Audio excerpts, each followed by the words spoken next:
حضرت ام سلمہ رضی اللہ تعالیٰ عنہ، شوہر کا نام ہے ابو سلمہ، بیٹے کا نام ہے سلمہ۔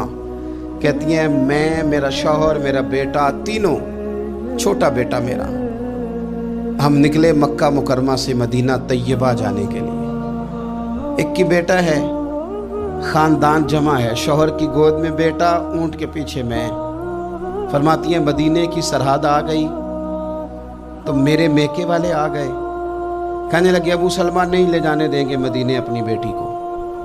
میں نے کہا میں مسلمان ہوں، میں تو اپنے شوہر کے ساتھ مدینے جاؤں گی۔ انہوں نے کہا نہیں جا سکتے، تو نے جانا ہے تو جا، ہماری بیٹی نہیں جائے گی۔ زبردستی مجھ سے انہوں نے مجھے میرے شوہر سے الگ کیا۔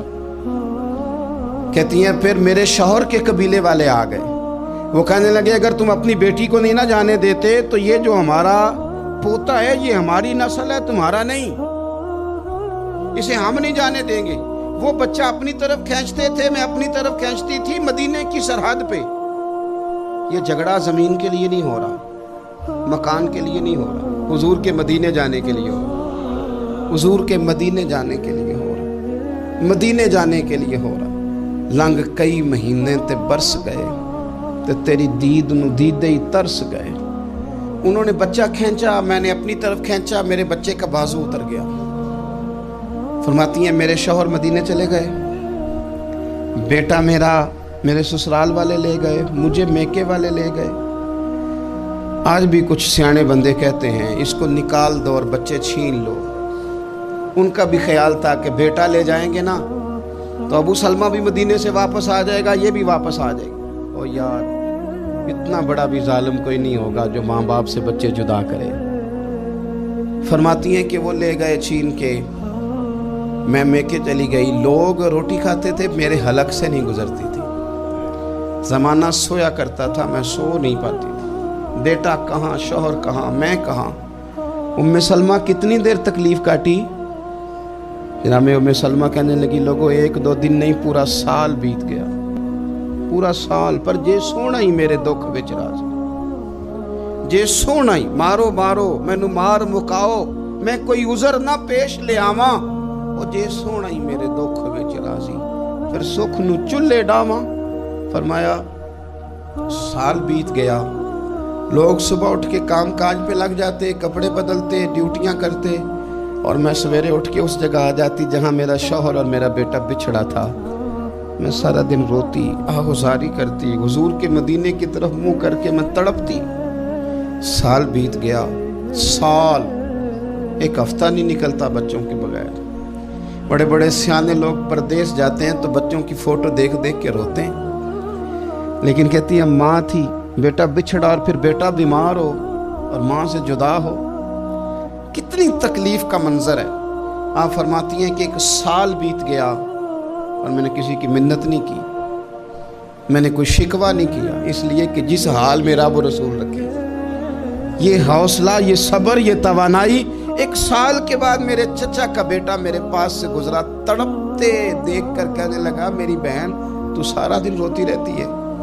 تو میں نے کہا بھائی تمہیں کیا بتاؤں، اس کا شوہر چلا جائے، بیٹا جدا ہو جائے، وہ کیا کرے گی؟ فرماتے اس نے جا کے میرے باپ سے، اپنے والد سے، میرے خاندان والوں سے کہا اس کی سزا کب ختم ہوگی؟ اس غریبنی کا قصور یہ ہے کہ یہ مدینے والے کا کلمہ پڑھتی ہے، اس کی غلطی یہ ہے کہ یہ مسلمان ہو گئی ہے، دین حق قبول کر لیا، کیوں نہیں تم خیال کرتے؟ کہتے ان کے دل نرم ہوئے، وہ رضامند ہوئے مجھے مدینے جانے میں۔ پھر اس نے کوشش کی، میرے سسرال پیغام بھیجے، کب بس کرو، اور بچہ تو چڑیا کا جدا ہو جائے تو وہ تڑپا کرتی ہے، اور تم نے ایک جیتی جاگتی ماں کا بیٹا جدا کیا ہے۔ وہ بھی نرم ہوئے، رب نے اسباب بنائے، میرا بیٹا مجھے ملا۔ کہنے لگے تو رہ جا، میں نے کہا نہیں، تم مسلمان نہیں ہو، تمہیں پتہ نہیں نا، میں یہاں نہیں رہ سکتی، مجھے مدینے ہی جانا ہے۔ اکیلی اتنا سفر، جنگلوں کا رستہ، پہاڑی رستہ طے کر لو گی؟ میں نے کہا میں کر لوں گی۔ جنہوں ویک کے ٹھر دیاں اکھیاں نے تو جنہوں ویک کے ٹھر دا سینہ ہے، ربا تیری ساری خدائی ایک کی تشہر مدینہ ہے۔ کہتی میں اونٹ پہ بیٹھی، بیٹا میں نے گود میں بٹھا لیا، میں سفر کرنے لگی، پر دل میں کھٹکا تھا کہ اتنا لمبا سفر، بیٹا چھوٹا ہے، کیسے کروں گی؟ کہتے مجھے عثمان بن طلحہ مل گئے، کہنے لگے کہاں جا رہی ہو بہن؟ میں نے کہا مدینے۔ کہنے لگے اکیلے جاؤ گی؟ میں نے کہا جانا تو ہے نا، کوئی ساتھ چلے نہ چلے پر شہر رسول تو جانا ہے نا۔ آپ فرماتی ہیں میں نے عثمان بن طلحہ سے نیک بندہ کوئی نہیں دیکھا، میرے اونٹ کی لگام تھام لی۔ جب مجھے اونٹ پہ بٹھاتے تھے نا، اونٹ بٹھا کے چلے جاتے تھے، میں بیٹھ جاتی تھی تو آ کے لگام تھامتے تھے۔ جب کہیں مجھے اتارتے تھے تو اونٹ بٹھا کے چلے جاتے تھے، میں اتر جاتی تھی تو اونٹ کو باندھتے تھے۔ سونا ہوتا تھا تو اونٹ بٹھا دیتے، میں اتر جاتی، وہ دور جا کے لیٹ جاتے۔ فرماتی تھی پھر میرے لیے میرے رب نے اسباب پیدا کیے اور میں مدینہ پہنچی، میں شوہر سے ملی، اور لوگوں میرے نصیب دیکھو، میں رہنے کہاں لگی؟ حضور کے مدینے میں، شہر رسول میں، شہر رہ پائے نظر ہوش میں آ، یہ کوہ نبی ہے۔ میں حضور کے حرم کی زمین اور قدم رکھ کے چلنا، ارے سر کا موقع ہے او جانے والے، مدینے کے خطے خدا تجھ کو رکھے، غریبوں فقیروں کے ٹھہرانے والے۔ کہتی ہے میں وہاں بسنے لگی۔ آپ فرماتی ہیں مسلمانوں شاید مجھ سے زیادہ تکلیف کسی نے نہ سہی ہو، پر دیکھو 1 سال پورا میں تکلیف میں رہی، اور جب میرا صبر سال کو پہنچا، صبر کی عمر 1 سال ہوئی، تو پھر رب نے بندوبست کیا۔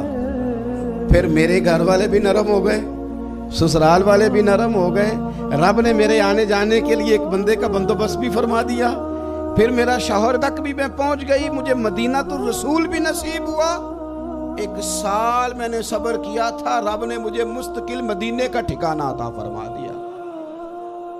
لیکن جو بندہ صبر ہی نہ کر پائے، جو صبر ہی نہ، جو کہ جی بڑی دور سے آیا ہوں، بڑی دیر ہو گئی، بڑا ٹائم ہو گیا، کب جا کے مسئلہ حل